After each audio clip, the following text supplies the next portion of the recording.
क्यों संवरण और ताप्ती के बारे में जानना जरूरी है? क्या कुरु वंश की नींव यहीं से पड़ी थी? हस्तिनापुर में एक प्रतापी राजा राज्य करते थे, जिनका नाम संवरण था। राजा संवरण सूर्य के समान तेजवान थे और अपनी प्रजा का बड़ा ही ध्यान रखने वाले थे। वे खुद कष्ट उठाकर भी अपनी प्रजा के कष्टों को दूर करने की कोशिश करते थे। अपनी प्रजा का दुख देखकर स्वयं व्यथित हो जाते और उनकी खुशी के लिए अपने सुख त्याग देते। संवरण सूर्य देव के भक्त थे।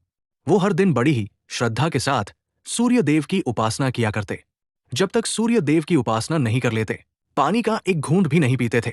एक दिन संवरण शिकार खेलने के लिए गए, जब वो हाथ में धनुष बाण लेकर शिकार ढूंढ रहे थे। लेकिन उसी क्षण सब कुछ बदल गया।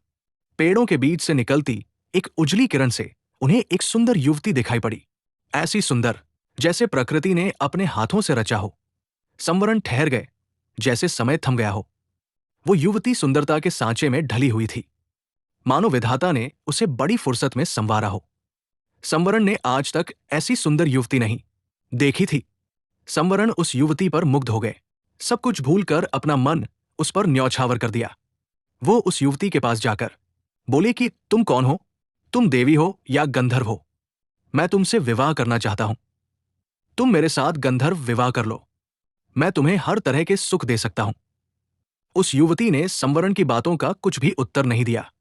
वो संवरण की ओर देखती रही, फिर अदृश्य हो गई।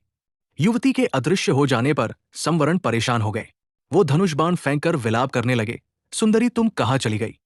तुम्हारे बिना मैं जीवित नहीं रह सकता। तुम प्रकट होकर मुझे बताओ कि तुम कौन हो और मैं तुम्हें किस तरह पा सकता हूं।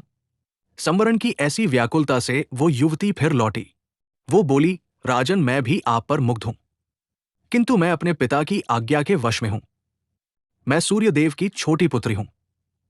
मेरा नाम तप्ती है। जब तक मेरे पिता आज्ञा नहीं देंगे, मैं आपके साथ विवाह नहीं कर सकती।